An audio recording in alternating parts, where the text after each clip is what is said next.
Good morning, everyone. Welcome and thank you for joining us at Japan Blooms Canada Design Demonstration this morning.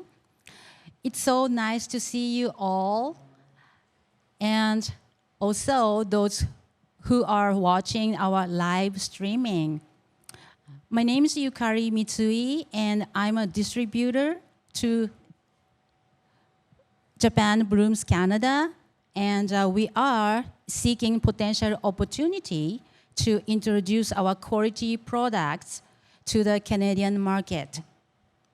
This very first event in Canada with gorgeous Japanese product is presented by the Himeji Flower Auction, Nara Cut Branch Export Association, and Japan Flowers and Plants Export Association. I'm so pleased to introduce our organizers. This is Hideki Kaji. He is the GM, General Manager of Overseas Business Department of Himeji Flower Auction. And his assistant, this lovely lady here, is Natsumi Shishido. She's also from Himeji Flower Auction. So I'm going to talk about a little bit about Himeji. Probably it's not familiar to some of the people. The Himeji is a city about 2 hours drive from Kyoto and known for the most beautiful white castle in Japan. If you pick up their business card over there, there is the picture of the beautiful castle. You can see it. And Himeji Flower Auction is the 5th largest flower auction in Japan. They successfully changed over to the remote online auction system during the COVID-19 pandemic, known for handling many unique products. And he is Koji Hori. He is the chairman of Nara Cut Branch Export Association. Nara is also the city about an hour drive from Kyoto and known for the significant temples, artwork, and deer roam in the Nara Park. Some of the Japanese branch looks familiar to what we've been seeing locally, but look closely to see the quality difference, the length and longevity are uncompetitive. So both the Himeji Flower Auction and Nara Cut Branch Export Association generously brought us about 1,800 stems of their best quality of flowers, foliage, and branches just for this event. Thank you, organizers.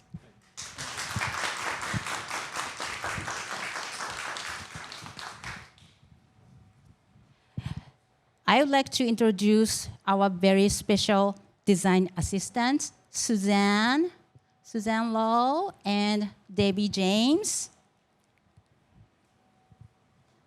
They are very familiar, right? They've been working so hard last couple of days for us. They are wonderful designers and educators. So thank you for joining us today. Thank you, Yukari. Thank you.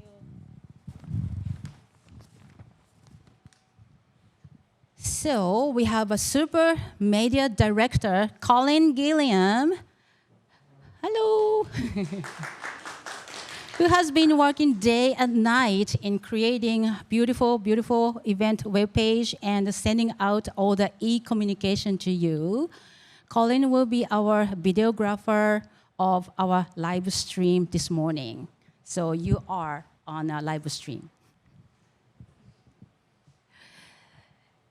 So I feel so honored and excited to introduce our future designers, Bruno, Duarte from Fresh Floral Creation, Toronto, Ontario. Good morning, everyone. Thank you. And she is our own Hitomi Gilliam, Vancouver, BC. This is almost once in a lifetime collaboration to watch Bruno and Hitomi designing together in Vancouver. Bruno and Hitomi will show you beautiful and creative designs and share all about the technique, how to enhance quality Japanese products in design. Hope you enjoy demonstration. Thank you. Thank you. Thank you, Kari. Thank you. Well, Wow. we're just as honored to be in front of you, to be able to share these beautiful selection of flowers. I mean, It's been such a dream this week. it's been so much fun. Yeah. And to be able to pick all these wonderful blooms, long stems, super quality. As they mentioned, 1,800 stems were shipped in for this program, of which absolutely zero breakage, if you can imagine that. Yeah. That is really some fabulous packing and fabulous caretaking of their product to get it to us in such a wonderful shape, isn't it? And it's lasting beautifully in here. It's just been My gosh. gorgeous. So we're going to talk a lot about care and handling. We're going to talk a lot about what you can do with it to get the most out of these products. Because needless to say, the product are long stems, so it's really a shame to cut it down short and use it as little tiny things. You know, it's the pristineness of the whole stem and the beautiful flower in the end of it. If you're able to show it in its very best way, to get that as a comparison to some of the other flowers that we get, would give you the best value for the flowers, I think. And also just having these varieties that you usually not accustomed to. So it's kind of designing, I'm like, oh, I can use it taller. Yes. It's like, wow. Yes, please do. Please do. Yeah. So what we're going to do today is, because we're approaching Valentine's, and so we want to, I'm going to be sharing with you some of the Valentine ideas that might really feature the Japanese flowers at its best with the stems and all. And also to be able to showcase, you know, I mean, they are top-end flowers. And so you want to make sure it shows up and not get buried amongst the other flowers. That's really the key. So what I'm going to be doing is showing a lot more sort of retail, commercial kind of designs that you can maybe incorporate into your selection of offering for Valentine's. That's kind of what I'm aiming at, and also a little bit of event work and all of that. While Bruno is going to be doing sort of the art of with structures and that as well. Yeah, and then we'll just kind of be using the gorgeous flowers to enhance the armatures and structures. Yeah, because you know what Bruno's known for? He's really known for just building really artful structures into which he designs, and a lot of what you do with corporate accounts. Reuse. You know, reuse to reduce, so that you build it once and then you can flower it in different ways.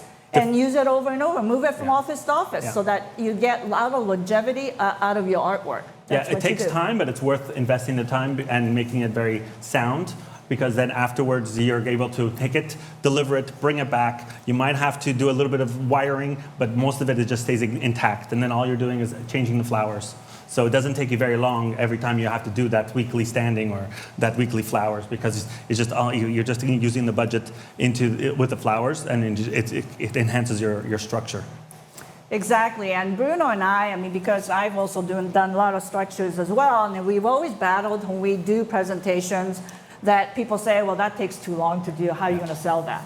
So that's why we sort of switched to reuse to reduce, like build it so that it's a beautiful piece of art, and then you flower it in all different ways, and you can get so much variation out of one thing. And it's very eye-catching. It will stop people on the tracks, because it's like, what is that? Yeah, right? exactly. So it's like, a lot of people are like, you use that for a corporate? I'm like, yeah, you need to educate people that there's other ways of using flowers. Yeah. So what he is really good at is just designing in front of you into these structures. So that's what he's going to be doing, while I'm the chatty Kathy that's just going to be chatting away, just to get you interested in all these beautiful flowers. And you know, field the questions. If you have any questions, we can answer that. And hopefully we're able to introduce all the beautiful varieties of flowers that we have in front of you.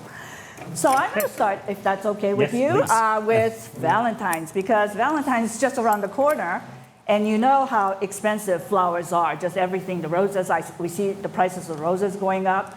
And so, you know, when it's about roses and roses and roses, so you're going to be battling just the whole price thing, price crunch. So actually, Japanese flowers are perfect sort of mixture, like part of the blending with the roses. So you use less roses, let those roses that you purchase stretch a lot longer, and complement it with flowers such as gloriosas. Like gloriosas are my absolute favorite flowers, so it's a no-brainer for me to use in every arrangement Mine too. I mean, but the thing is with gloriosas in all these years, in most part, a lot of it comes in those little bags, the little shorts from Holland. And as you know, sometimes the longevity of those is not quite as good as the ones that's on the full stem like this. And you get so many blooms. I think there's 4 blooms minimum per stem, and they come on the long stem. So then you're able to actually design with them into a vase. So what I did here was I actually picked up, this is actually an IKEA heart, and it's on sale right now, the heart, for $5. Like you can't get anything like that. So what I did was just actually taken my yarn-covered wire and just kind of created and outlined the heart even more to give it that really lush Valentine look and just kind of real romantic. And just use several, I think there's half a dozen roses in here, and then embellish it with these beautiful Gloriosa lily. I mean, and they're long. This is actually one stem of Gloriosa cut into 2 sections so that the blooms are prominent. There's one stem that just had the flower are long enough to go into the water as well. So it's really amazing what you can get out of a combination of one stem. And then, of course, the use of these very long stem, gorgeous sweet peas. I mean, the sweet peas, the fragrance is just so luscious. Like when you come up later, go up to a vase of these and just, when we were standing there, it's just so beautiful. When we were standing, all of a sudden, it's like you get a whiff of this. Like, what is that sweetness? It is totally amazing. It also have this beautiful smilax vine, and they just have it like, it's not strong, it's just their long pieces of smilax. They're the most outstanding, beautiful, full smilax that you can possibly get. So I draped down to the side to give it that sort of romantic, soft look. And then on top of that, this is called Stemona. I have to always look at the list. Stemona japonica, that's this one here. Look how beautiful this is. Isn't that the most beautiful vine? It's so soft, right? But yet very sturdy. So that goes into the water right here. Let's see. Yeah, like this. And then just simply drape over it. The reason why I have these kind of tendrils coming up so that it makes it easy for some of these vines to sort of catch in it and let it kind of drape through it so that it adds that elegance of the vine growing through the structure. That's kind of, that way you have a design that is very dimensional, that not just shaped, but very dimensional, airy, transparency. You still see the heart underneath there, and you can see that this could actually be like really a hentai bouquet, right? Like that. But it just sits in this vase, and it makes for a really lovely Valentine design. So what do you think about that? Let's see. There is this wonderful allium, too. Look at this. Is that the most coolest allium? It's called Crazy Beans. Crazy Beans. That sounds... That's exactly how I feel when I see that. Yeah, Crazy Beans. But these are absolutely amazing. I think, it's a lot of the Japanese product is not only about quality, but specific, interesting varieties. I just think that it really gives a real presence in comparison to just straight stems, this and that. It just has so much more mood and ability to create much more emotion. And the colors are rich. You can see how the peaches complement the red. I think this rose is a, Red Panther, you said? Yes. Red Panther. Yeah. So it has a little bit of marbling on it. So it really kind of segues beautifully to this combination. What do you think, right? Okay. Excellent. So we're going to talk about what Bruno's up to. So I'm going to talk about how I created the armature with the dogwood. So what I've done is, with red twig dogwood, when you cut it, there's always like a little white, like almost spongy part. So what I've done is taken 10 gauge wire and kind of inserted it into, I cut it all into pieces and then created another piece of dogwood. So then now it's now once with the wire, you insert it into each other. And then sometimes if it doesn't go in, you use a rock and you just kind of tap it in. Handy rock. Yeah. So then basically, what I've learned yesterday, because I wanted to do this, so I'm like, that's the thing about doing demonstrations. I try and kind of push myself. Is I learned that if you don't use super thin pieces of dogwood, because when you kink it, because the wire's so thick, it breaks. So I found that the thicker the dogwood, the easier. And you always kind of kink it where you know the wire is, kind of holding it. Isn't that the coolest? And the other thing about it is that when dogwood dries, it shrinks. So then it's going to grip onto the wire. So then it becomes a sturdy structure. That is good, using shrinkage to its best. Because so often it gets loose, but in this case, it tightens around the wire.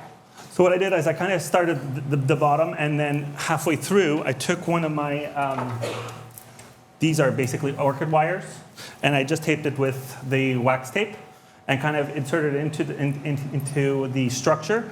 I did a hook, and then kind of built up on it afterwards. So I kind of did where I kept the dogwood pieces straight, go through halfway, and then start kicking it so that it's, instead of kind of going all the way, so then it gives you more of a body. Now, Bruno is really a great technician, and he can make these so fast. I mean, he built everything that he has here yesterday. So it goes to show you how fast and how creative he is with this. But and I had help and assistants. My lovely assistants, too. But as you know, though, you always wonder how much is that worth to sell. It really is hardly worth selling. It's better to just keep renting it out and getting it back, and rent it out and get it back, so that you get so much more mileage out of the time that you spent making it. And as you can see, too, I mean, he's using it as a vertical, but it could be laid out as a horizontal across vases. I mean, there's so many different ways, right? Yeah, and that's the beauty about using these structures, is that it just changes with every flower and different types of flowers. If you do tulips, it's going to be a totally different design. That's what's the beauty about having something that's sound and constructed really well. So then it's like when you're adding the flowers, you can use test tubes. It could be so many different ways. It's the way that we can be a magician on site, where you bring out the structure and you bring out a bucket. And they're like, where's the flowers? And it's like in 10 minutes it's done. And they're like, can I have your card? I love the magic that you created in that piece. So the other thing that's great about this too is it's also helpful for your staff, helping your staff learn how to work with it as well, because they may do it a little bit differently. It gives them an opportunity to be the finishing artist for this particular piece. So in different hands, it turns into different things, right? Exactly, because at the shop, my head designer, she will take one of my structures and she will totally flower it totally different. And I'm like, I never thought of using it that way. Exactly. So it's kind of, you're inspiring each other, right? So it becomes the part of our sustainable floristry. The whole idea is reuse to reduce. Because if you reclaim it and reuse it, then you don't have to make it again. And so thus reducing the next bunch of product that you need to create it, right? It makes total sense. And the other thing is sometimes you get a good client that calls. Of course, you ask them to give you enough time to create something creative, and they call on like, oh my God, I totally forgot. I need something to go out today or tomorrow. And then you already have these structures, and it's like, wow, how you made that in a day? So it's just like having those things already prepared. It facilitates a lot of surprise orders. Yeah. Well, we're going to Toronto next, and I get to go and see his studio and see what kind of cool stuff he has over there to play with. So as far as the flower placement, I see, the allium are going to be okay out of water. Yeah. So they're just woven in. And isn't it perfect to have that curly kind of, that twisty thing and how it weaves into it so beautifully? Yeah, it just kind of, and then it's easy to attach too. So And what about the Gloriosa? What have you done with them? I just used floral glue. Okay, so they're being glued. Yeah, glued. So would this be like a bouquet? Yeah, that's exactly what. The whole, yes. Yeah. Excellent. Yeah. Anything more that you want to say about it while you finish? No, I think. Okay, so let's just go to my next one. Yeah, we'll go back and forth. No, I think it's that one. Yeah. Okay, so this is just a simple vase arrangement. And I think one of the best way actually to use Japanese flower is to almost design it a little bit ikebana-ish. Because, you know, ikebana is really about showing off the visual flow of line, not to stuff everything short and you don't see the beauty of line anymore. You want to stretch it out so you can see the stemminess. And I think it's the whole trend of ikebana being more visible in North America. It's becoming stronger and stronger. There's a lot of younger people, like even farmer florists, that are experimenting with designing with kenzan instead of foam. You know, kenzan is now becoming a common household item at the wholesaler now. And so given that that's the direction it's going, let's just show them how to do a little bit more ikebana-ish design. When I say ikebana-ish, it's beyond the actual ikebana because the North American taste doesn't allow for the simplicity of ikebana. It seems a little too empty. They just feel, you know, people look at it as, can we put a few more flowers into it? So that's what we're doing here, is making it still about line. So there's maybe, if you have to identify it, maybe there's a shin, soe, hikae, the heaven, man, earth component, but we're embellishing it with a few more accent flowers so it looks a little bit fuller. And I think it's really important for Northwesterners to be still comfortable with what they're getting as a gift, so that this is why I did this one here. Now this has 2 stems of gloriosas, but you get the height now, which is amazing, right? And then I basically only use 4 roses.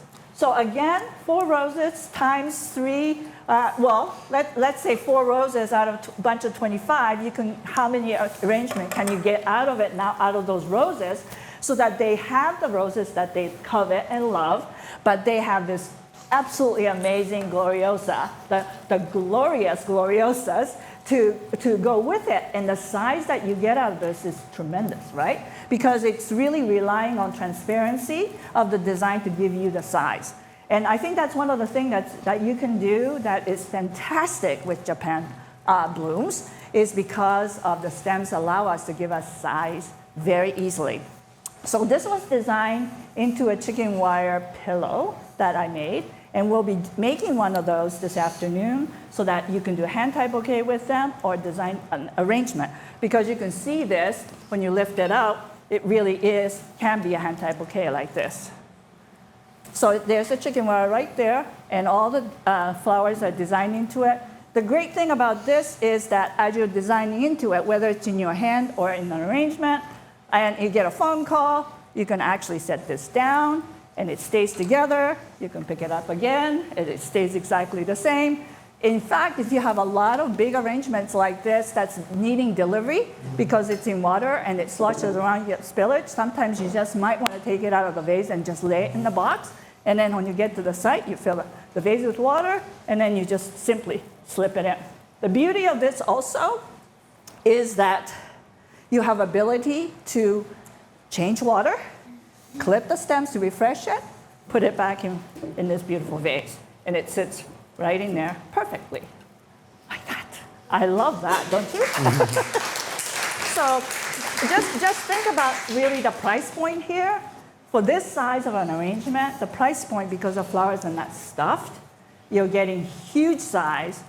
Like when the delivery person comes out to your door with this, it's like, whoa, it's a wow design because of its size. Size is very important to our customers. So, and of course, the allure of beautiful blooms that they have not seen before in this way. I don't think until the Japan blooms have come to North America, we've not seen gloriosa in this kind of potential.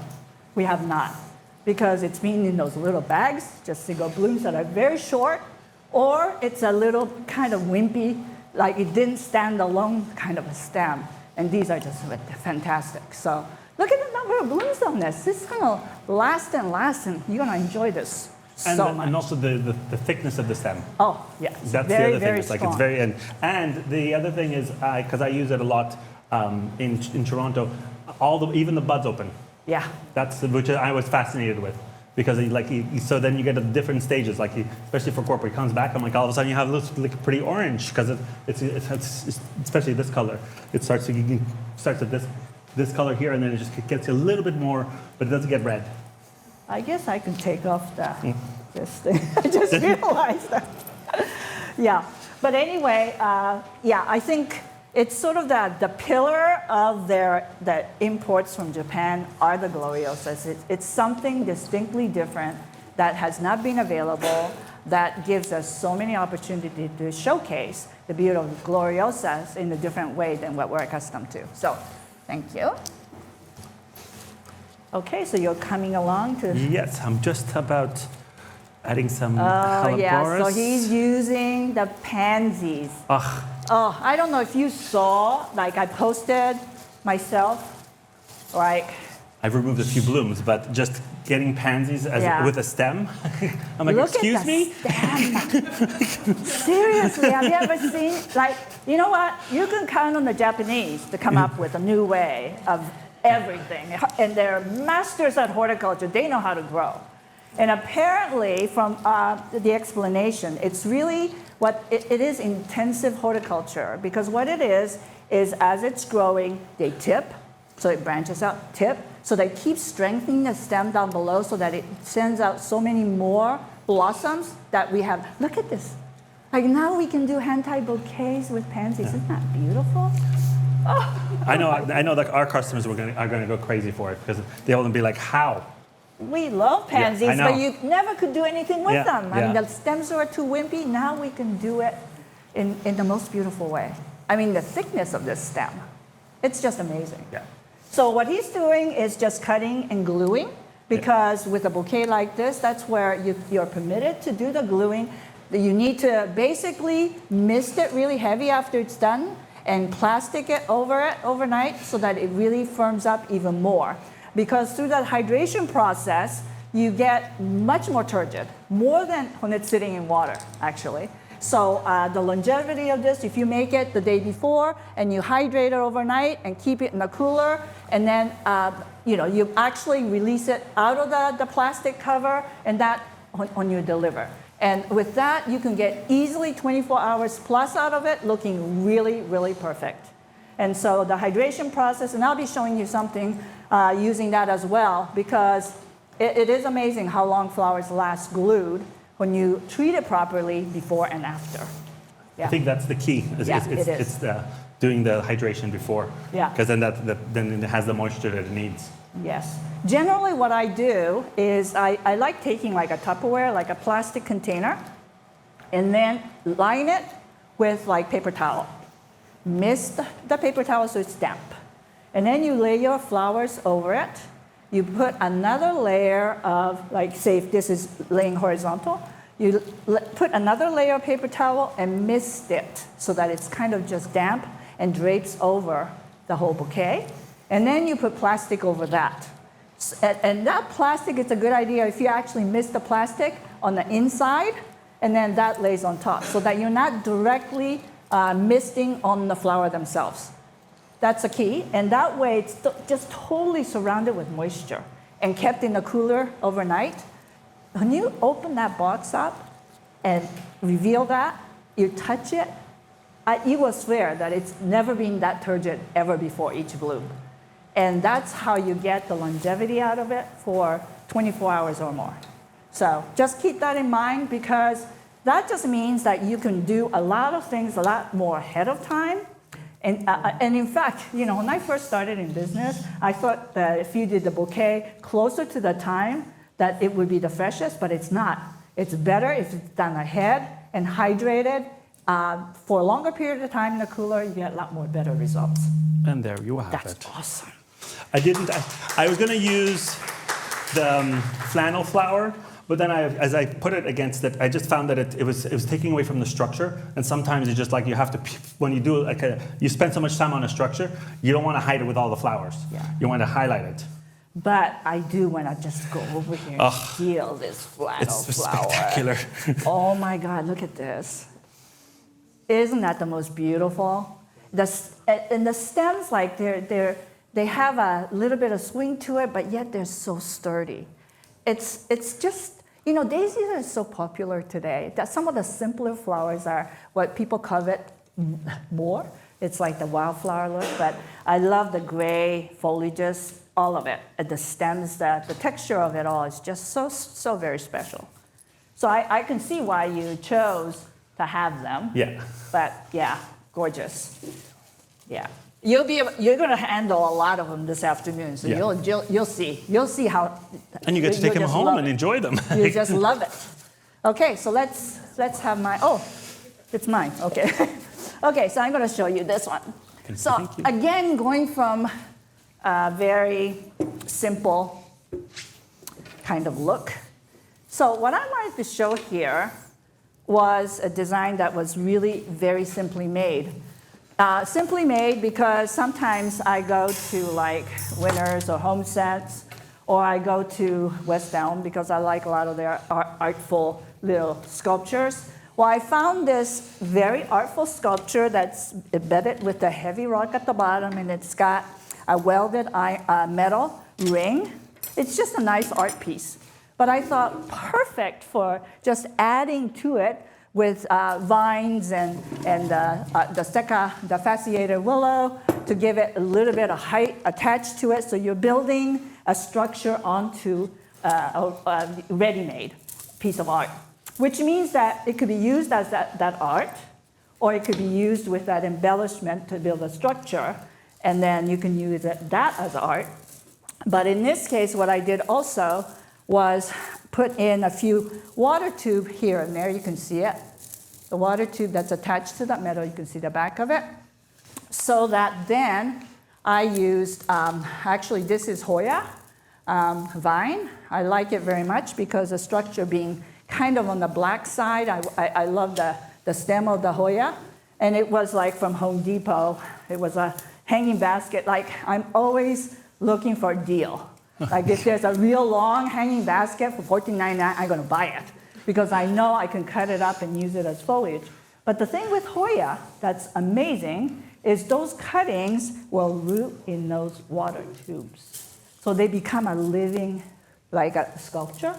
So even after the flowers are gone, I still have a living plant.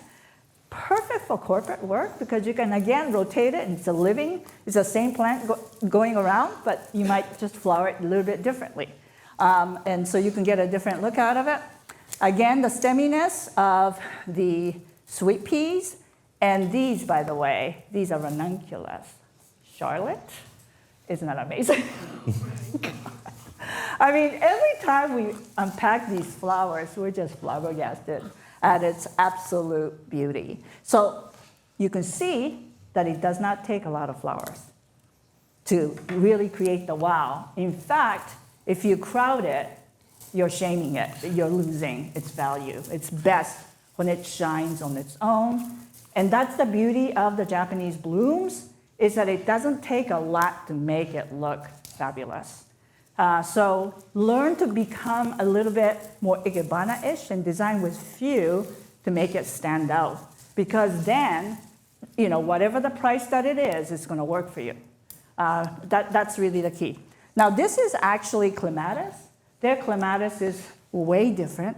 Look at how wiry the stems are. It just vines so beautifully. I mean, just so playful. Look at that.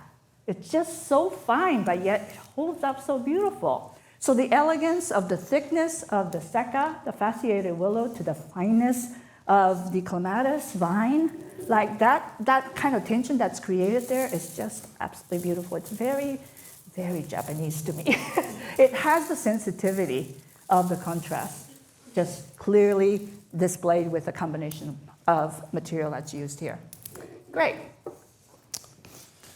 So for this design, I found this container, and I just wanted to do, I've always loved using reeds, which is a dry product.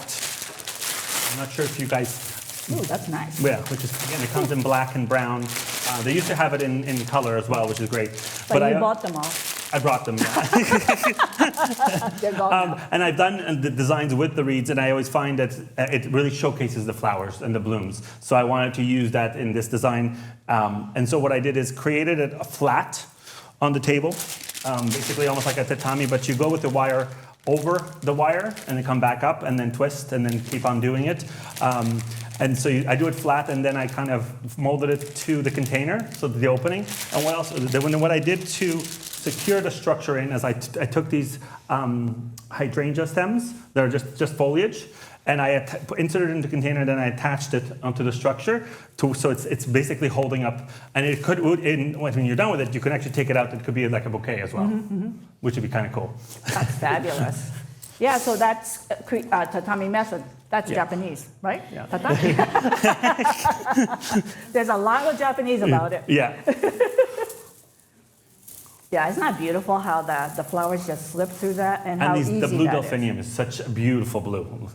Yeah, and the thing that I really truly believe in with structures is you have the presence with the structure itself. I always call it create the art and then flower it. Yeah. Because the art is already there, so it doesn't matter what your budget is in flowers. However, if it's $20 or $100, you're still going to get the size. You have the size already established with the structure, which is the beauty of it, because, of course, we have all different kinds of customers with different budget.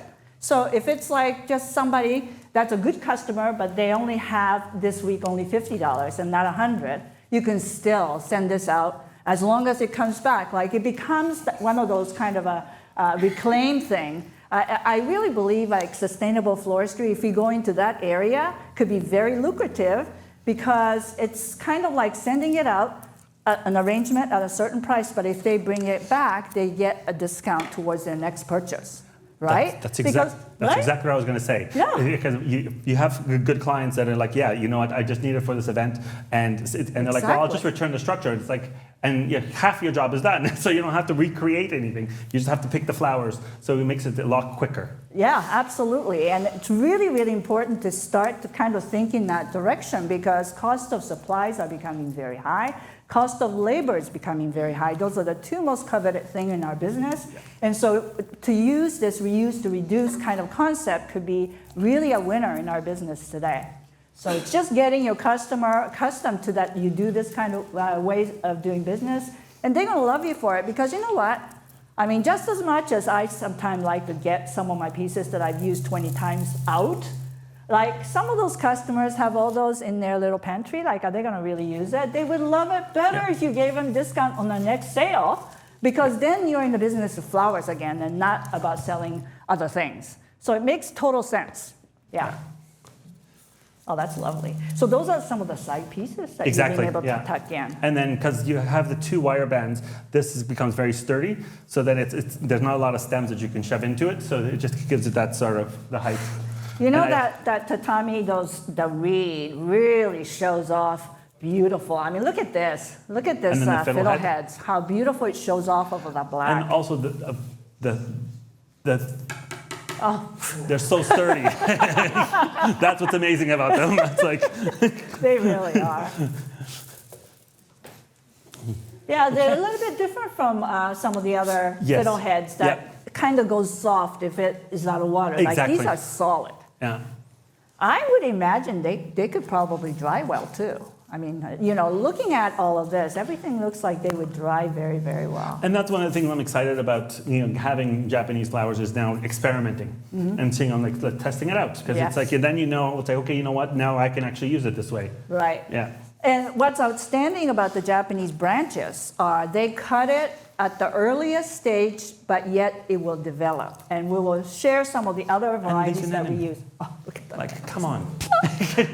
And you know what? Their anemone, sweet peas, and ranunculus are super competitively priced. Yes. I mean, they're like $1.50 to $2 a stem. They are amazing. Yeah, I was very... the sweet peas are more, but the ranunculus and the anemone, for me, it's outstanding pricing. It's the stem and then the size of the bloom. Like, and for the price, it's like, it's a no-brainer as a florist. Because when you get a bundle of anemone and then they open and then they just start to flip back and then become small again, it's like, no, these are not, they just guarantee to give you a fantastic show. I mean, these are just fantastic. The quality is exceptional. Yeah. Ugh, that's And looking also the thing when you fabulous. do structures, you can do this structure for different budgets. Like right now, I could like add a few more flowers and it's pretty much done.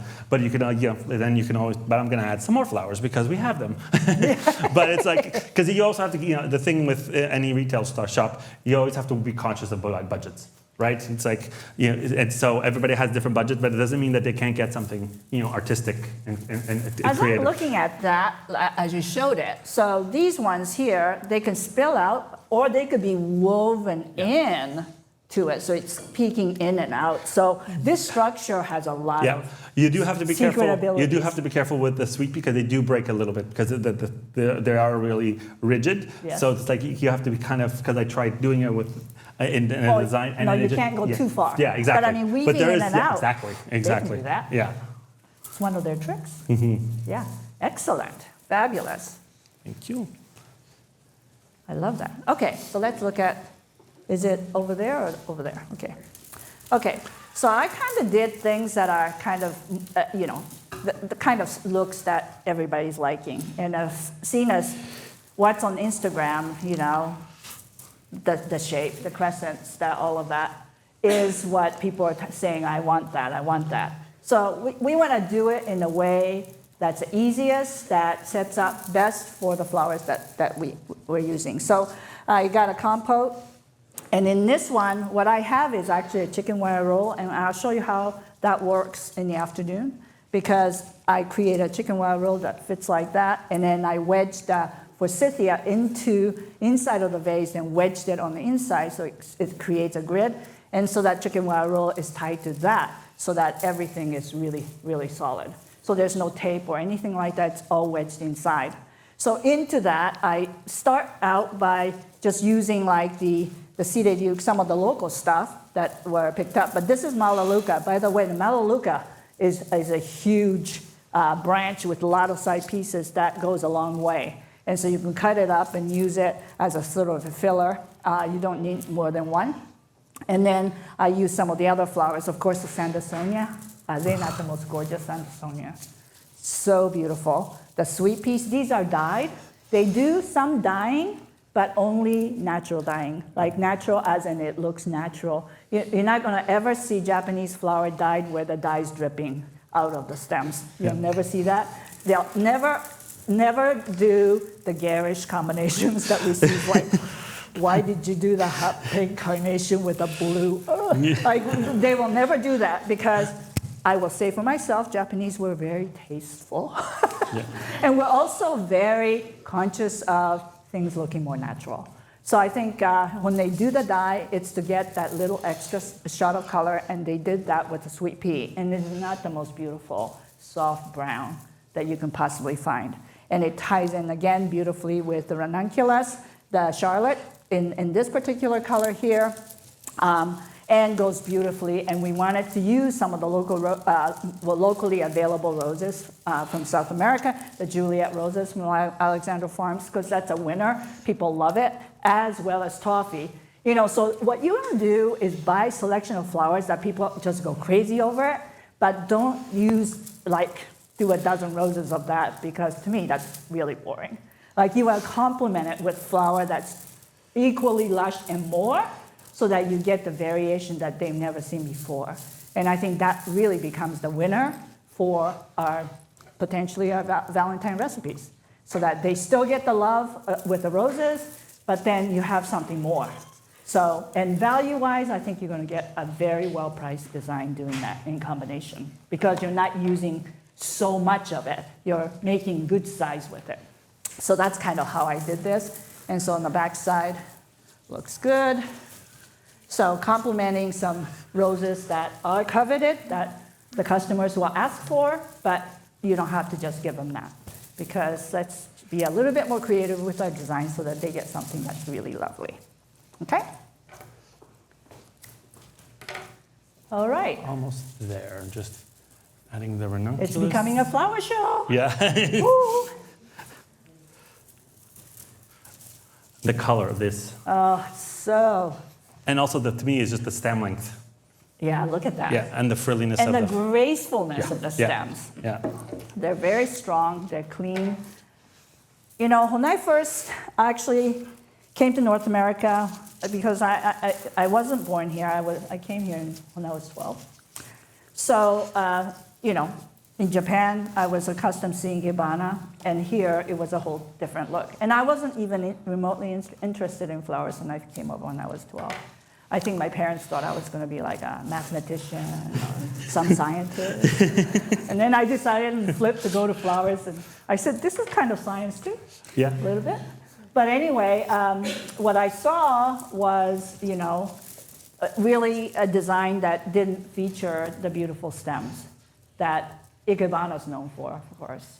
And I adapted, I've learned how to do Western design, but really I think people are really now clamoring for that transparency again and the elegance of line. And you see it even with farmer florists, you know, where they were just piling it on before. Now we're wanting something different. And so I really think this direction is really happening just overall. And of course, because they're so prolific with social media and they're showing what they're doing, I think it definitely creates interest. Okay. Yeah. So that's the finished. Oh gosh. Yeah. Isn't that the best way to show off those beautiful Yeah, it's just blooms? like, yeah, the boom just speaks. Yeah. Gorgeous. Okay, so I need to bring up Debbie James because she actually did this bouquet for us because we really feel strongly, maybe you can just kind of show it off a little bit. We really feel like wedding is another area that you can really go big with Japanese flowers because of the stem length, because of the variety. You know, I mean, yeah, look at that. I mean, that flounciness of all these beautiful blooms. The sweet peas are just absolutely gorgeous. And again, the fragrance is unreal. The combination is awesome. And it's interesting because Debbie said, you know, usually, like she did use the amnesia and It's got toffee, mocha. Okay, usually those are out front and forward because those are what people covet. Today, we're looking at their sunk in and all the beautiful Japanese flower come forward because it's the real gardeny, beautiful look that the brides are looking for. I mean, I can see this in a beautiful photo shoot with a model and with a beautiful gown. Oh my gosh, that would be just gorgeous. And I think the thing that I was enjoying is quite often when we order like sweet peas and ranunculus and all of those really beautiful flowers that we want to feature, they all come in the same length. Yeah. 6 inches long. So how do you get the movement and the depth and all of the beautiful movement from a stem, and they're all the same length? Exactly, How do they're all like you this. end up with a little mound because they're all the same length. Yeah. And this has got so many beautiful angles too. Look at the size of the Lysianthus. Oh my That gosh. was one stem. Yeah, one stem. I mean, equals to really the size of 3 gorgeous roses, but long stems, right? So the advantage of using them, you know, what you're able to do with them is just tenfold. And the other thing is if like the trend with the cascading bouquets, it's so simple to make cascading because the stem, you don't have to worry about wiring it or trying to make it extend to the length you want because it's already there. And look at how the attitude of this beautiful, this is a clematis right here, so fine. And then it has that little bud at the end. I mean, it's just, the mixture of material and the combination of textures and the linear flow that you get out of the Japanese combination is amazing. Again, she has that beautiful clematis. Look at how fine these stems are. It's almost like wiry, but strong. Like to see that combination, strength, but yet wiry and so fine. What I It's found, amazing. too- We just keep gushing over it. Yes, it's like, oh my gosh, look at this, look at this. I think it's because we have not seen it. No, I You know. it's like- And we have not experienced Yeah. it in our hands. Yeah. And seeing how sturdy and wonderful they are to work with. Because they have all the beautiful branches as well, you can build some type of structure or armature within the bouquet. And because it's going to be handled quite a bit, because it's a bridal bouquet, those beautiful branches help to support some of the things that are finer Yeah. and more delicate and help to hold it up throughout the day when it's out of water. Yeah. Yeah, no, it's perfect. And this here is Spirea thunbergii, Thunberg Spirea, different than the fuller Spirea, like this one here. So there's 2 varieties of it. Again, isn't that wonderful to have that variation so that you get the fineness as well as the little heftier ones? So Yeah, great collection of material, just overall. We just love it. And it has pansies. Oh, and the pansies. I mean, you know what? Those are the details as a bride looks at it. Oh my God, there's the pansies. I mean, it could never happen before in a bouquet. That's amazing. Like, I think that was the biggest surprise with this shipment. I've never seen pansies so beautiful, just like, oh. Yeah, thank you, Debbie. Oh, this is looking good. So I saw this vase. I love it because it has the double layer. So then all the stems are sitting on this little lip. Nice. I used two of the wires that I paper covered, basically our ochre wires paper covered in the brown. And I just kind of basically just created the structure with the 9 bark. This, in 2 weeks, will have green foliage. Yeah, which is amazing. And it's that bright green as well, which is incredible. Oh, yeah. That's like, when we saw it, we like, oh, they sent us dried branches. And I thought, oh, but then they said in 2 weeks, it will start to shoot out. Yeah, that's how they know that they can get that much, cut that much in advance and still get the end result. How cool is that? How cool is that? For corporate work, you can use it as bare stem. 2 weeks later, you have it in another form, and that will give you an entirely different look. I think their branches are, again, it's their understanding of, when to cut to get what kind of effect. That sort of the length of time that you are going to enjoy working with this material with that one shipment. Yeah. I think that's and then also the hydrangea kind of gives you that sort of like, this is what's coming kind of feel. And they also have little buds on the side. Yeah. So, which I've never seen also. So like when I first started, I'm like, oh, this, and then when I started, you were working with it, and it's actually quite beautiful, right? Because it gives you that sort of hope of spring. Yeah, it really does. But frankly, honestly, before the gentleman and like the team came to tell us that, at first we're like, oh, what are we supposed to do with this? Yeah. but they kind of gave us a magic to be able for us to be able to provide that magic, knowing that. And that's also the thing I was excited about this week in doing this, is finally getting my hands on and seeing what transpires. Right? It's like, oh, I didn't know I could use it this way. And now it's like a new thing. It's like, I want this for my shop because it's a great structure. Yeah. And what the structure that you're going to build is going to be a living structure that's going to continue to grow and kind of evolve into another something else. Exactly. I think that's very cool. Very cool. And their Sandersonia is... I'm wondering, I'm going to ask Mr. Kaji, I'm wondering if these will actually start to root or not.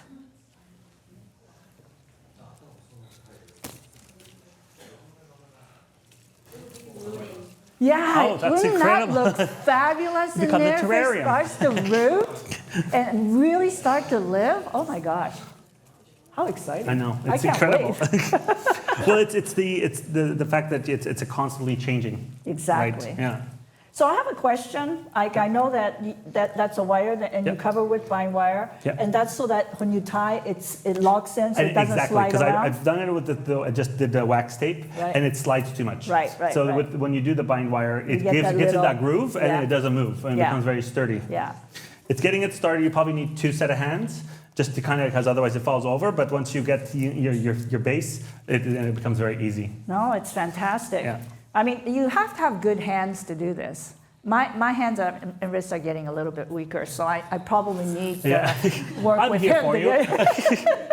But yeah, I mean, structure like this, it's indestructible. Yeah. Like you can use it over and over. And even after the leaves are gone, you still have a structure, right? That's the beauty of it. It's like many use. And if you can imagine this as just beautiful table centerpiece too, because it's transparent, so that it allows the size. And many layers of, like, you can make it really condensed, or you can make it very, very sparse, and it still has a very beautiful flow. And if you want to store it, you just lift it up and hang it up in the rafters, and you bring it down and slip it in. Yeah. It's a great like all of what he's showing, a great selection of structures that you can use in combination or separately or multiples, and will make you a lot of money with the reuse to reduce concept. Yeah, I totally agree.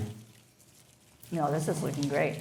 These structures that he's building are certainly awesome ways to showcase the beauty of Japanese flower. because you can see he's using everything with its maximum length, and nothing's being chopped down and made small.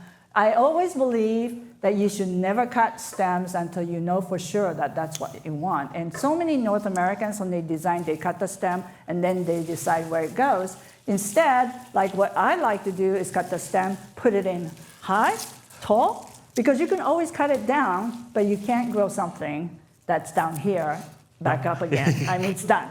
So, try to see where you can have the maximum effect with the stems that you have and not chop everything down. Because I think that's a shame, because you're paying for the stem as well. And if you know how to design with the stems to get the glorious elegance and height out of it, that makes you an awesome designer. Well, it gives you the wow factor as soon as it arrives at the door. Totally. Right? Yes. Yeah, without doing anything, Yeah. really. Yeah, imagine this versus this. Yeah. That's the difference. And it Yeah. may cost the same. That's the other thing, right? Yeah. So the height is giving you a lot of visual value. And that's really what Japanese flowers are all about. Nothing that they sell are little cut short things, because they want you to learn how to design with that to get the most out of your dollars. Yeah. Okay, so let's look at, oh yeah, the wild and gardening, because there's a lot of people like it. So what I did here, I mean, it almost looks like a little bit of a hot mess, sorry. But it isn't really a hand-tie bouquet. It is just a hand-tie bouquet. And it's made with a chicken wire pillow. And it's got a bongo tie. I'll be showing you how to use the bongo tie, because it's just an easy way of doing a hand tie. But into the chicken wire, I use some of the basic flowers like your carnations and not sunk deep, so that it kind of covers the chicken wire first, and then slip in all the other flowers over and above. And what I also did was use, actually, Debbie, if you can just grab one of the yarn covered, just a green one. I didn't make a whole bunch of them so that you can take one home or take one to use it. So I make these, because then I just strap this around and bring it out and weave in, because then you can allow some of these vines to grow on it, so it stays up, so it doesn't just flop. It just gives you like a little shelf for some of these to just attach to, so that's why I make it out of green, so that it disappears into it. You can see it right here. There's two colors of green. So I got two pieces, and it runs through so that some of these material will just simply either rest or weave into that structure, so that you get kind of the look of wildflowers, and the vines are growing all through it. So it has a very natural feel to it. So it has some of well, there's one Lysianthus that's here, and there that dominates in conjunction with the amnesia roses. And then the rest of it is just let the pansies and clematis just all float out of it, so that it looks like just a kind of wild gardening. And there's a lot of people who just love this kind of look, more than a more structured look. So, it was hard coming for me, because I was a structured designer first, and I really liked the architectural look. And so to go to gardening is quite difficult. You got to kind of break down the harshness of structure and down to the gardening. But simply, you just have to go outside in the summer and see how everything just sort of takes over, and that's kind of what you can do with this mechanics. So I hope that we'll have a chance to kind of work on it, because you'll find that the system is very easy, because the chicken wire is like a hand that's holding everything for you, so you don't have to ever worry about setting it down or anything like that. So anyway, we'll work on that, and that's part of the project this afternoon. And also, it's also great for deliveries. Oh, yeah. That's the other thing. I mean, I love the fact that you just pick it up, cut it, put it back in to freshen it. So, okay. All right. So maybe we'll just go ahead and show the next one. Thank you. Oh, is it the head already? Thank you. Are we there already? Okay. So I thought we would do flowers to wear, because with the gluing. I brought my head. And so this is what I mean. So it has a layer of paper that's been misted, and then that plastic over it. So this is what we have right here. So all the flowers are glued to a band that was made, like a headband, and series of more to bring it a little bit more height, so you can see, like, so it's built out of a headband, and then all the flowers just glued on it. So what I have to say is, like, I had made this design actually on Saturday, the original part, some of the base part, like the seeded yolk and the stalks, and a little bit of mum. And then I built out with the Japanese flowers because gloriosas, I think, are just fabulous in this. I mean, it just makes it so vibrant. Also have some pansies, like here. This one has gone down a little bit, so it needs to be misted. So basically, you know, what you have to do is just mist it to keep it nice and lush. But yeah, it's all about that hydration. But I think even though, you know, we preach that using the stems and that, but there's a lot of small parts that when you combine it together for flowers to wear, it could give you another whole dynamic of texture and color. And so I think this is fun. And I think, seriously, at Valentine's, it's not a bad idea.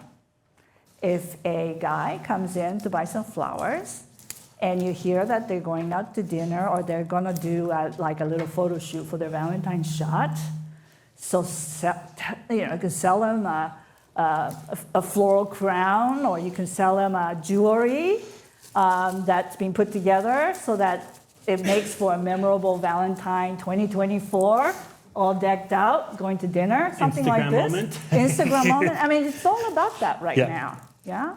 I mean, you see a lot of flowers to wear to be a very big part of floristry today. You know, it's so interesting, and in fact, it's so very exciting because there was a time when it was so big to do big corsages, and there was a real heyday of that, and then it simply went away for years. We didn't do anything.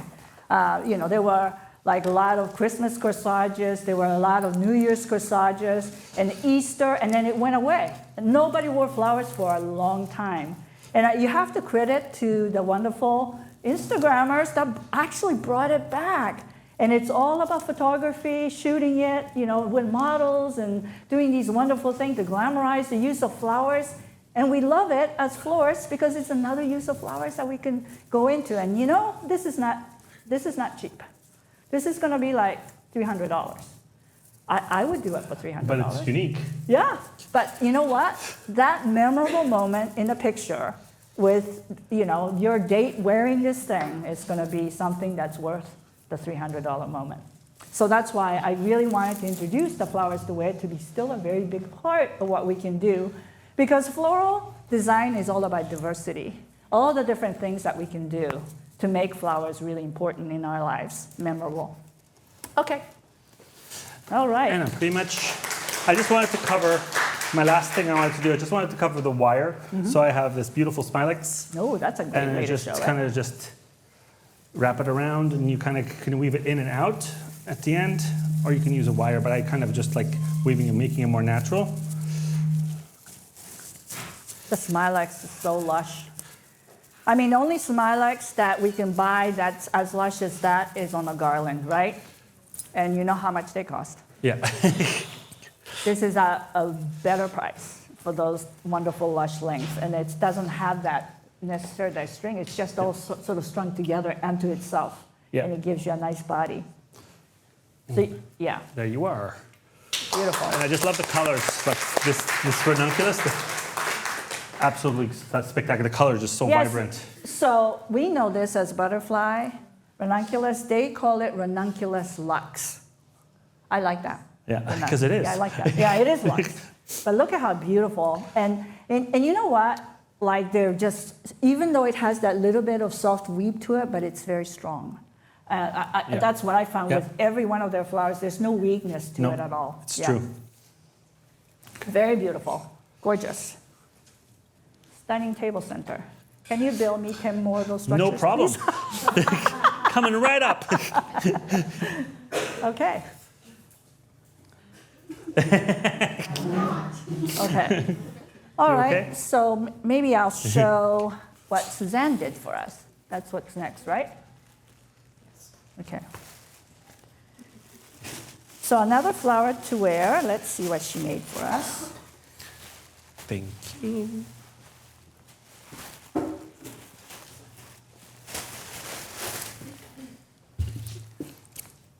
Thank you. So there. Look how pretty that is. Right? So again, just using the wire, yarn wrapped. And it's something that, you know, that whole concept, it's really a good one. I'm going to give you a sales pitch. The reason why it's good is because you can do it in any color you want, and the yarn has every color selection that you can possibly ever want. And you could also mix it up and do some cool patterns, etc. But I think if you do it in green, it marries beautifully into an arrangement. But the best part of it is that you can shape it in any way you want to create any kind of a beautiful pattern, but it also, the glue glues well to yarn because it's got the texture that absorbs the glue, so that it's not like gluing to wire where you might have it twist and fall or whatever. You won't. But even better than that, the big sales pitch is it holds moisture. So when you mist it, the whole structure actually holds moisture and creates that very humid environment when you're hydrating it, so that it actually holds the flower looking fresh and turgid longer, because you have the ability to keep misting it so that it has that, keeps that quality of moisture. But look how pretty that is. And so maybe this is what you can do with, you know, it's not the flower shipment from Japan that broke the stem, but in the shop, as you're reaching over, you see one break off and it's like, darn. Those are kept to the side and used this way so that you will not waste those broken flowers at all. So thank you, Suzanne, for a wonderful job. This looks fantastic, right? So I'm going to, so this is going to be a bouquet. And I'll just show you the back of it so you can see. What I did is basically do tatami mats, 2 different sizes of tatami. And then I attached it, basically, I did circles of wire and then attached to it, and then I did my handle. So, and I kind of layered it so that, and what I've learned as well is, like, if you keep these ones a little bit longer so that when you're overlapping, so then you won't have the reeds come out. So then you kind of, and then also, when you have it on the table, it creates a spectacular shadow on the table. Yeah. And you can have a real tall glass vase way up high, too. And the other great thing about using the wires is you can also bend it down, so then you have totally different. But it takes a taller person with long arms, because I can't imagine how like, I am going to design into that one. I'll try not to hit you with this one.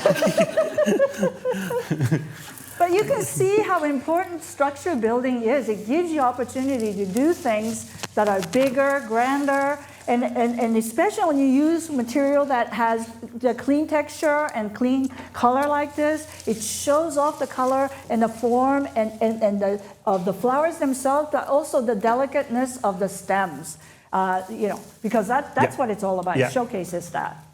Well, yeah, because when you love flowers, it's all about having a look as natural as possible. Yeah, exactly.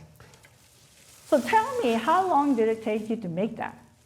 Because I saw you making it, but I'm just timing-wise, just so you know what your target is. I think it took me about an hour. Yeah, an hour about. Yeah, I would say. Allow yourself 2 hours or more. Yeah. Because that's Bruno that takes that long. But the thing is, again, use it 10 times. And each time when you're making the design, you're actually charging for it being used. Yeah.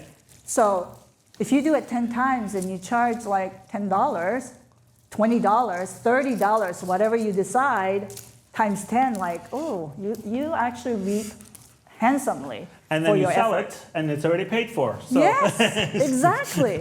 And then you tell your customer, bring it back. I'll reflower it for you at a discount if you bring it back. Yeah. It makes total sense because it actually puts us in a position to be the merchant of flowers. We are about selling flowers. That's our job.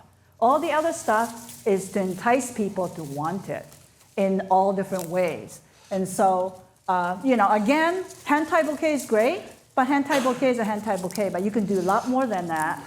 when you start to get into structure building. Yeah, because when you do a structure, it could be a hand tied or it could be an arrangement. Yeah, easily. exactly. I mean, I see so many possibility with this one because you saw those hanging smilax. If this was hung up high, flowers, and then smilax hanging from, I mean, there's just so many different things, right? You can wear it. You can wear it. I mean, you can do all kinds of things. And also could be a wall piece as well. If you just cut the back, it could be a wall piece.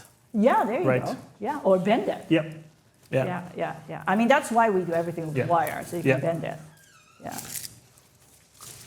Awesome. Look at how pretty. I just love These are just... Actually, in the original list, I didn't see any vines. I'm like, you must have vines. And they supply all different kinds, with the clematis being part of the offering as well. But I love this demona. It's very soft. But look at how the tip is just dances. It's so beautiful. And it's soft, but yet it doesn't break. That's what's really great about it, right? I haven't had any breakage for all the handling and pulling that I've done. And all the little blooms, there's just like, it gives it that extra naturalness to it. Exactly. It's so beautiful. And it softens like a structure like this almost immediately. And it just kind of just melts into it and adds the beauty of nature just all of a sudden, like right there, like it's been growing on that structure, just like that. Yeah. Oof. I said it's a weapon now. Yeah, great. See, there again, go for size. Don't cut it short. Don't make it small. It takes you exactly the same amount of time whether you make it 6-inch wider or less, right? So go for big. I believe in that because size really does matter, right? Mm-hmm. Yeah. I mean, when you can give customer bigger than what they expected, they're always wowed. That's beautiful. I can see that as a structure to use with water tubes and those plant cuttings so that the plants are growing on it. Ooh, and then you put flowers whenever you want for special And you don't occasion. need many No, flowers when you do not that. at all. Yeah. Yeah, exactly.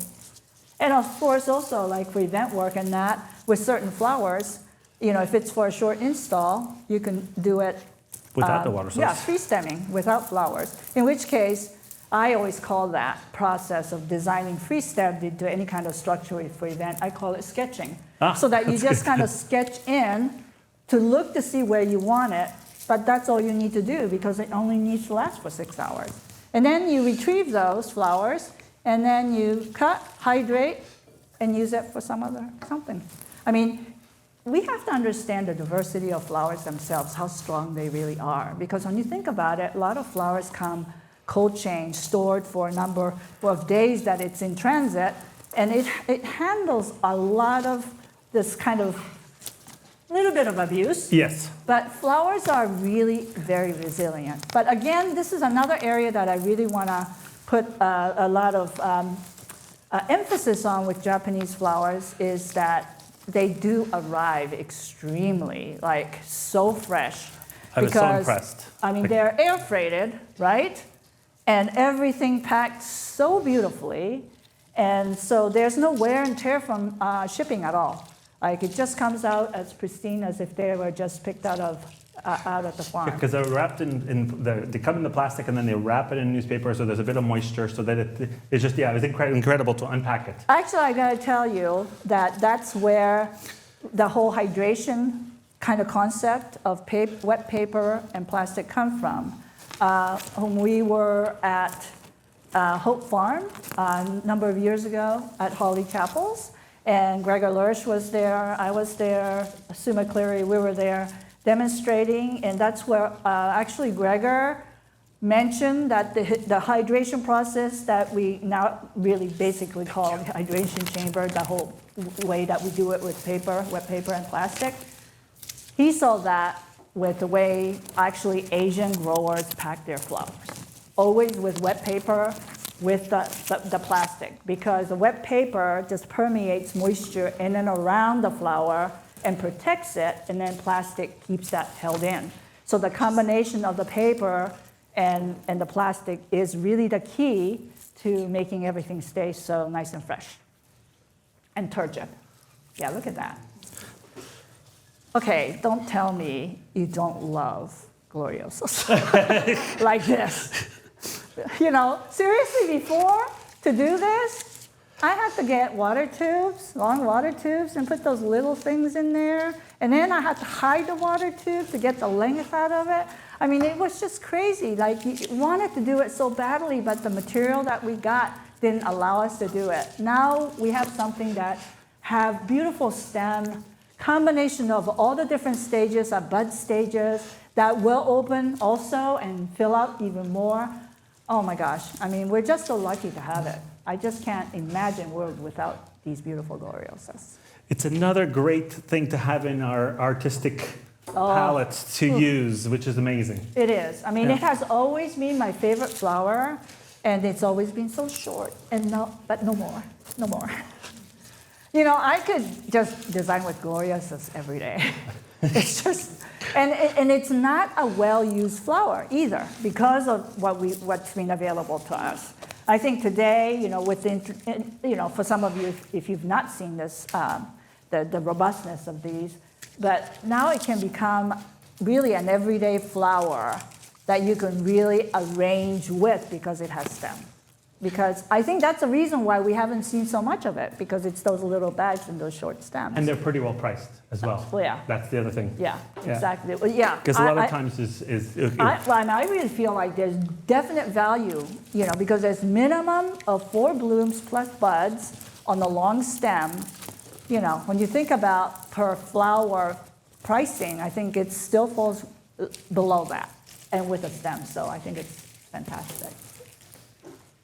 Well, now I know why you made the structure that big, because seriously, those beautiful not Sprengeri, but the spirea, the length of it, it needs the support of a backing as big as that to make it really show off really well. If you do that in just a small backing, it's not as, you know, dramatic, much more dramatic and size-wise. There's no doubt about it. And it's a little bit more transparent as well. Like then you can see the flowers. Yes. Perfect. Just hold that one. I love some of these just trickling down on the underside too. Looks really good. Because it makes it look like it's growing through the structure. Beautiful. Oops.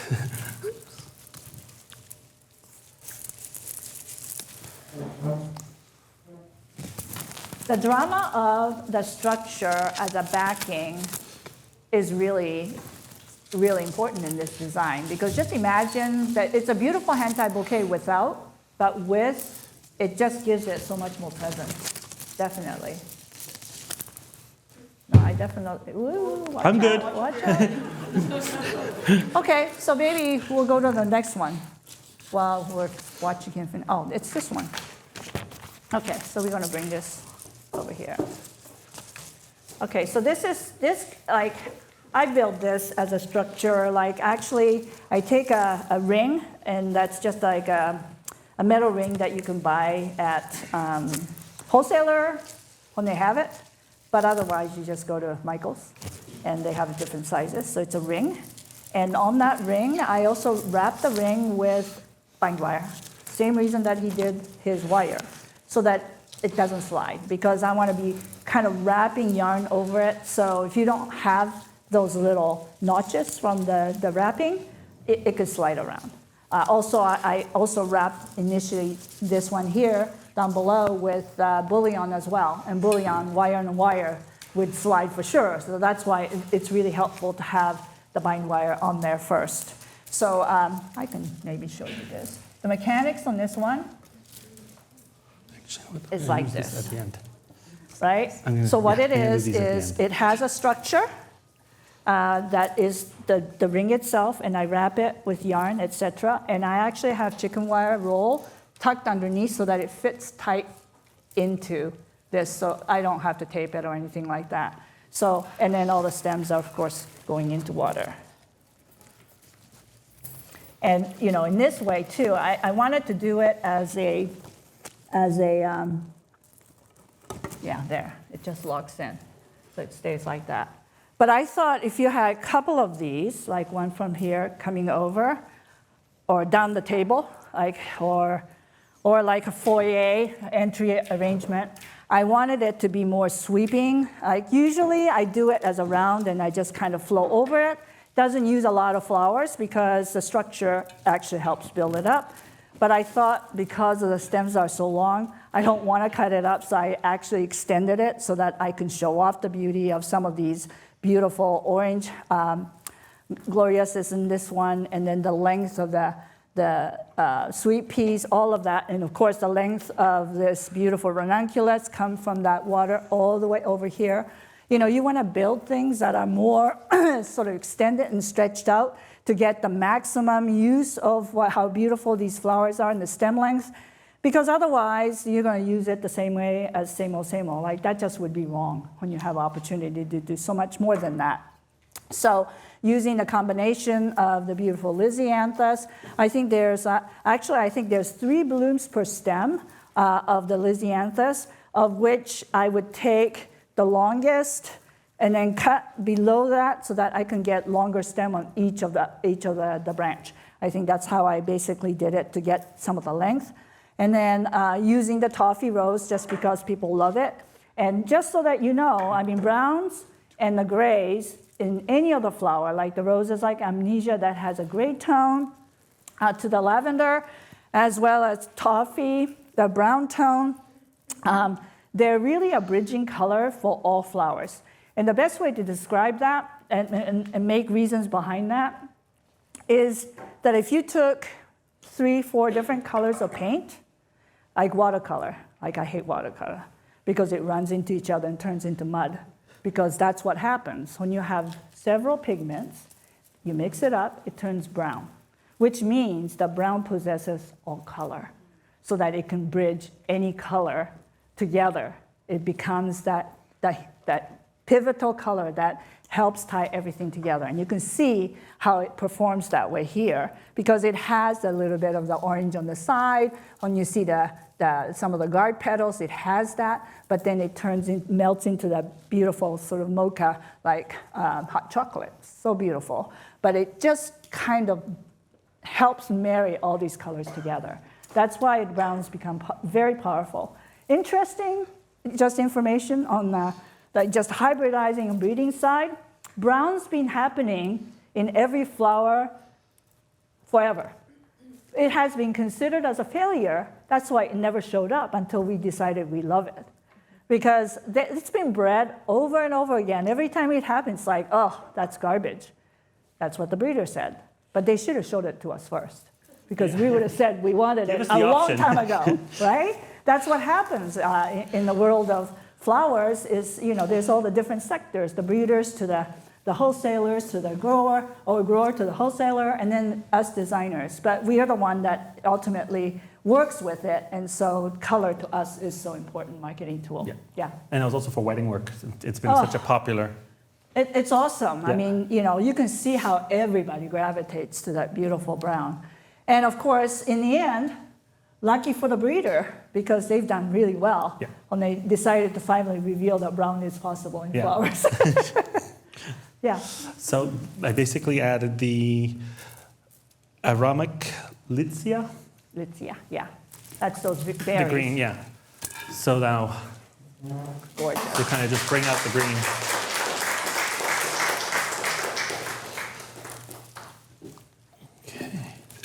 You need long arms for this kind of bouquet. Yeah.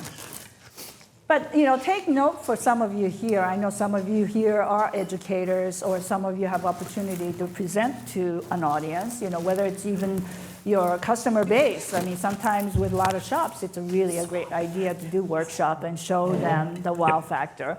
Because what that does is create demand, like they're loving it, and then they want to know how much that is. They'd like to order that. So if you have that opportunity, a lot of times, you know, just making things that are on the grand scale so that they can see the potential of what it is, even though they may be everyday $50 to $100 customer, but they need to be teased by some of the real great stuff. Yeah. Yeah. Okay. So. Okay. So he's got tools. Yeah. Like, he's got tools. All I heard is one of my new favorite tools is a nail gun. So what I did is basically this is actually dogwood that's gone brown. So what I took the thickest pieces, and then I drilled into it, put a wire on it so it becomes a handle. Now this is something that you can use in designs. Take it out, bring it in, and it's very sturdy. So I started at the base with just kind of attaching them all together, cut off the wire, and then you can literally easily build. You can just find a groove, and you just keep on. That's cool. And then just simple wire. So you could show up, and all of a sudden you could create something really large because you have already done all the work beforehand. That's awesome. I love the fact that it dismembers and you can add and subtract. I mean, it's like a Lego set. Exactly. Yeah. Lego set for florists. Yeah. Yeah, and then that becomes the flower holder. Exactly. Yeah, yeah. And then, obviously I didn't put any water here because I'd be wearing it, but But it's one of those things that you're going to kind of do on site. Exactly. To create the magic right in front of their eyes. And it gives the cabana feel. Yes, right? definitely. Automatically, right away. So very much. Yeah. Yeah.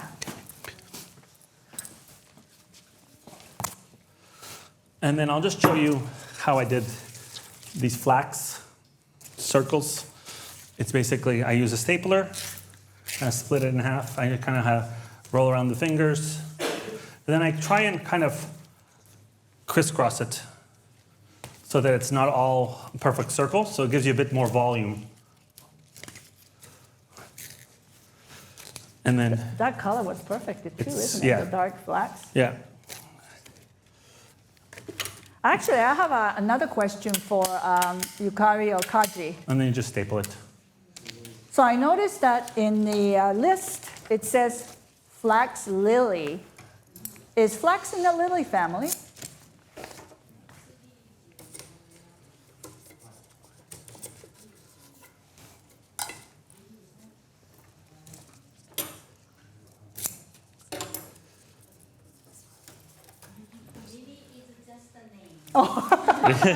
I thought, I didn't know. I wasn't sure. So I wanted to check with you. Okay, thank you. Oh, that looks rich. Yeah. It's a nice contrast from the angular to that curvilinear. Very beautiful.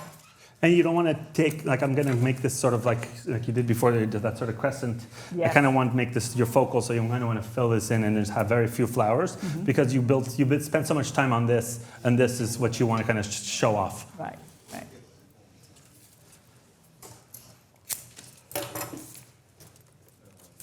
No, I'm so glad that you're showing so many wonderful structures because I think structures has gotten a rap because for busy florists, it takes too long. It takes long. But to invest a little bit of time to create a set of structures that's very useful for your business. And there's always a slow period in our industry, right? So it's Yes. like, what do you fill it with? Structures. Or as I have to be making something while I'm watching a documentary or a movie. I mean, Colin knows that. I'm always whipping around stuff. He's like, Mom, I'm like, do you mind? But it's like before we used to make bows. That's what we did in the evening. Yeah. Like today, I make yarn-covered wire in all different colors, so as I need it, I have it. Because that's the key, is it's not something that you can buy, which is good. It's good when you can't buy it, because then you have exclusive in your area. And then number two, you want to make something that you can turn it into all different things, that it shapes right in your hand. So it's your hand that's going to be the craftsman for the final piece. So when you build, kind of a, collection of things that you can use to combine, because it's not just about using it this way, but this with that combined could become something else. So that there's a creativity to the structure building itself and its combinations that makes it so much more intriguing. That's what I really feel is the art of flowers, because flowers, there's artistry in it within itself, but there's art beyond that, and that's when I call it flower X art, because there's a definite art element in creating the art into which that you flower. And I really believe that adding flower to that structure make that structure come alive.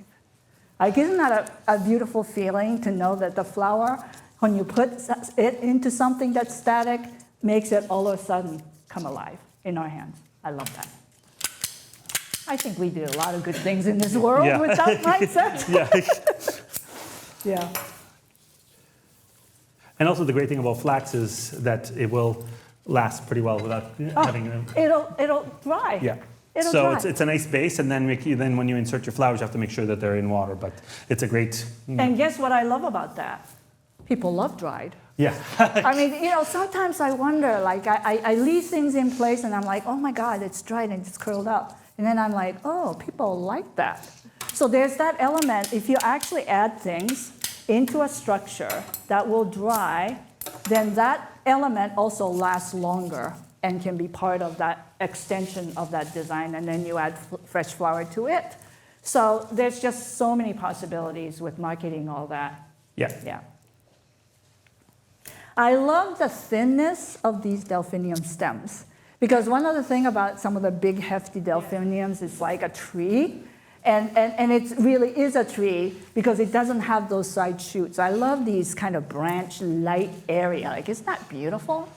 Well, and also it's like for you, you're going to do like a like $75 order. You only need one stem, because you have so many breaks, and then you have that punch of blue, right? So it's not like you're using a lot of flowers per se. Yeah, it's the fact that it has so many breaks. There's so much value added to it. And I think, just generally, most of their product are not heavy trees. They're very elegant, very delicate, and very dividable. That gives you a lot more value for the buck with each stem. And flexibility as a designer. Totally, Yeah. totally. Yes? Oh, that's what spray delphinium. Okay. Yeah, I love That it. makes sense. Yeah, beautiful.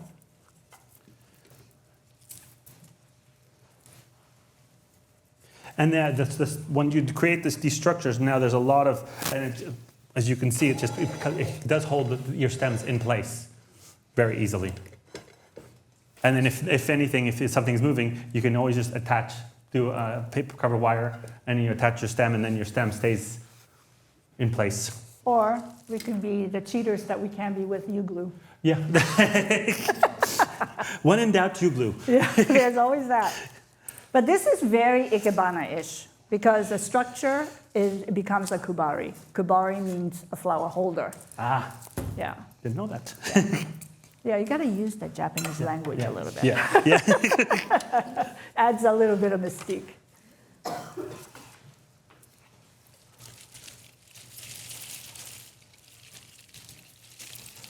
And actually, I do really enjoy the idea of the ikebana kind of designing. Actually, when I teach some basic, just simple, clean, austere design, I like to talk in terms of ikebana with the 3 levels, the shin, soe, hikae, which is heaven, man, earth.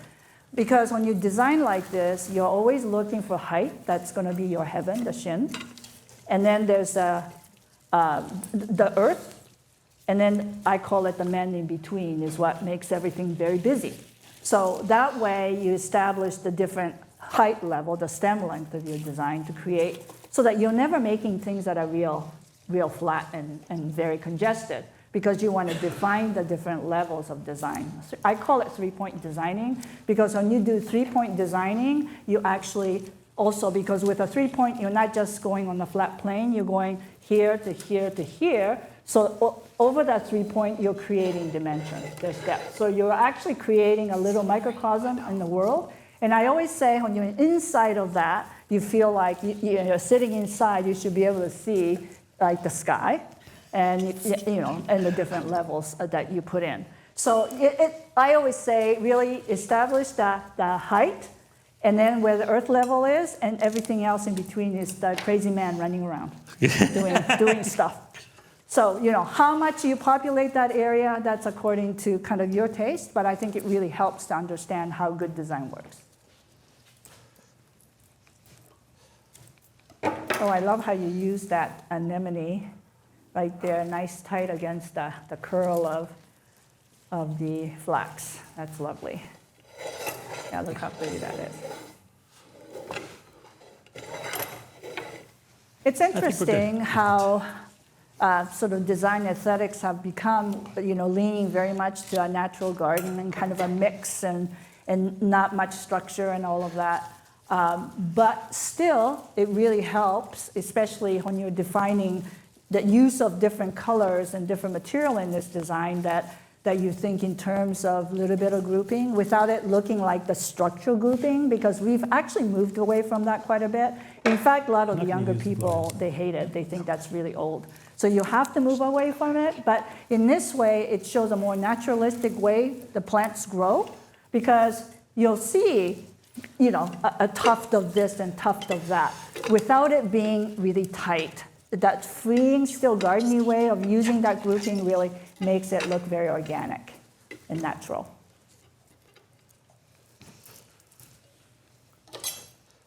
This is a great structure for using a lot of product. Yes. Yeah. And very dimensional. I love seeing the stems underneath through all that too. I like the lift. Because imagine if it's just sitting flat, it would not be nearly as dynamic as the way it's lifted. Lifted, giving that little bit of air underneath makes it look even more exciting. it plays into the illusion. Yes, yes, totally. I mean, that's one of the reasons why I love glass. Because glass makes it lift every flower, all the flowers that's on top of it look like it's floating, rather than in a solid base that gives it heaviness. So water, to be able to see water is really a beautiful thing. I love glass. And there you have it. Wonderful. So I just kind of carried that fabulous. anemone through. So you guys are going to have to get those tools and just Yeah. get into it, right? Okay, so is this the last one? Okay, so I wanted to show you this. Just move it over a little bit. Because I wanted to show you how big an arrangement can be with very little stems. It's not a lot of stems. I mean, it looks like a lot, but it's because of the wonder of these beautiful Japanese flowers with long stems that I can build an arrangement this big, you know, with actually so few. And I love this transparency and airiness around it, because I think so often we cram it with greenery so that it's just solid already. So you lose the transparency. In this case, the greenery just flows out of it and not be the body of it. So you don't have the heaviness at the heart. You want the lightness through the middle. The way this was done is by using a glass. Like this is a glass this high. It could be taller. It might be better if it's taller, because what it does is it gives you the weight of water to hold up the size. And you know, that's pretty magical when you have heavy glass and then filled it completely with water that makes it so heavy that you can now build high. And it's built with actually 3 layers of wire mesh. So it's made to fit exactly tight around that vase. And then that's built up 3 times high. And then with the 9 bark, I had connected it together. They're bind wired together, so it's nice and solid all the way up. And then just use water tubes in different spots to actually get the height out of this wire. And the rest of it, like all the stems are going into the water. So it's a combination of water tubes with flowers all the way up, and then the weight of and the water source inside the vase. That is a combination.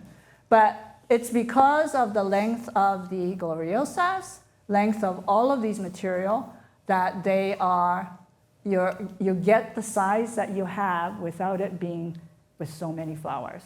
Because if you can imagine, and you know you can, you know, when you're designing in foam and you have a container, so how big can the arrangement be? Could be only as tall as your stem length. So if you're out of there, the biggest it can be is here, but with this, you can go even higher. I can even go higher than this by continuing to go up with the wire and extended and supported with the branches so it doesn't collapse, and then just adding water tube where you want the flowers to then emerge from the top. So it gives you that lightness. So, and this one here, I mean, I won't do it right now, but I can just lift that up from the water, like over the vase, because the whole thing stays together. So if I want to deliver it, I would just lift it up, lay it down, and then travel with the vase, fill it with water, and then slip it on. That's how you would do this. So again, the best part of this is establishing the size of your design with your branches And then how you fill it depends on the budget. If you have $200 more, you can still put $200 more. But if you don't, you still have the size. If you have promised the size, and no matter what the budget, you can still deliver the size, which is possible, again, with the Japanese flowers because they're so long. Yeah. Long stem, that's what it's all about. So, okay, there's one stem up there that's drooping, the spirea. Through lunch, we'll pull that out because there was one bucket that we didn't have enough water in it. So overnight, it kind of went droopy. They're very heavy drinkers. They are heavy drinkers. That's why that's in a 4-inch, like a water tube, so it dried. But that was from yesterday morning. So actually it did quite well. If it was for that day, it would have been fine. But quick turnaround, within like half an hour, That's basically it. went back to that with hydroflor or a quick dip. Yeah. So it's really amazing. The key is that the flower is it's shipped in such a good condition that it has so much vigor.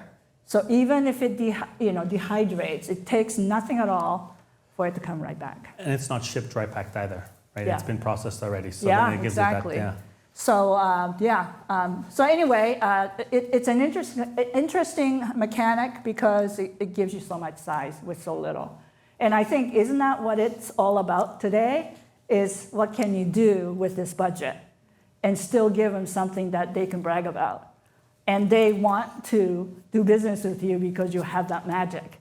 Because floristry, really in the end, is magic. Yeah. Yeah, Yeah. because anybody can design like this, anybody can do this, but can you do this? Can you do that? Can you do that? Can you do that? A good florist has that ability to turn it into all kinds of Absolutely. really cool things. And then this sort of, that branch there would be perfect in this because it doesn't have, there's no water source. Let's bring that over here. What is it called? This is Pieris, you Thank guys. you. They are selling it as Japonica, but it's Pieris Japonica, Yeah. the lily. And it's been out of water lily of the since valley. yesterday. They said that this holds up, and For this 2 is days. firm. 2 days, no water.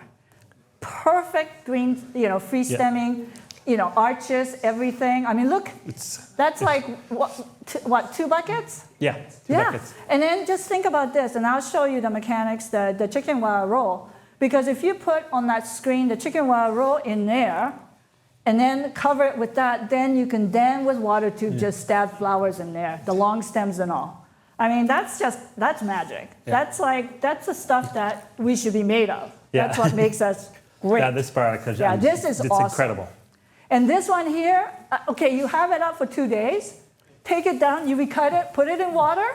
I mean, it keeps going on and on. Like Next weekend's event. Next weekend, 4 weeks, 6 weeks. And then when it really gets down to you can cut it short and use it in an arrangement. I mean, diversity of this is it's incredible. phenomenal. And So- less wastage, right? The fact that you're reusing it, it's not ending up in a landfill or anything Let's like be that. smart So, about yeah. this. Let's make money on being smart Yeah. as a designer Yeah. and use beautiful Japanese Yeah. material. Okay? So anyway, that kind of wraps it up for us. Thank you. Yukari. Thank you. Thank you so much, Hitomi. Yeah, it was awesome. Sorry, I was taking care of lunch. Oh, okay. I know she's got a lot of different duties here. So how was it? Did you enjoy it? I just want to make a little note here. Thank you so much, Hitomi, Bruno, for all fantastic arrangements to share. And I'm sure everyone is inspired and creative. Oh, sorry.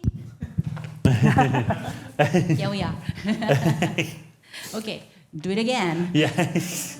So I hope you enjoyed the show, and I'd like to thank Hitomi and Bruno for sharing a beautiful, beautiful creative arrangements. And I want to thank you for the wonderful assistants, again, Debbie and Suzanne. Thank you so much. And thank you, Colin, for your artistic media work and high-tech support. And you're amazing. Yes. Thank you. And thank you to my husband, Toru, for supporting during this show. So on behalf of Himeji Flower Auction, Nara Cut Branch Export Association, and Japan Flowers and Plants Export Association, I would like to express our sincere appreciation to everyone who joined our event and a live stream.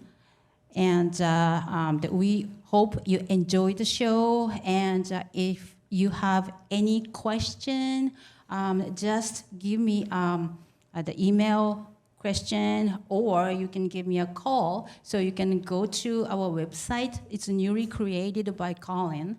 So it's info@japanbrooms.ca. So if you have any question, just give us email or shout. Wonderful. Well, and I'd like to thank our wonderful grower groups. Yeah, thank you.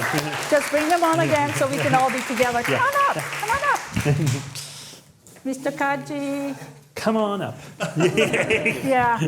No, we really enjoyed working with your product. Yeah. Loved the experience, and I hope everyone did too. So Yeah. thank you so much for thank you. coming to us in Canada. Thank you. And we'll see you soon, Toronto. Yeah, exactly. Yes.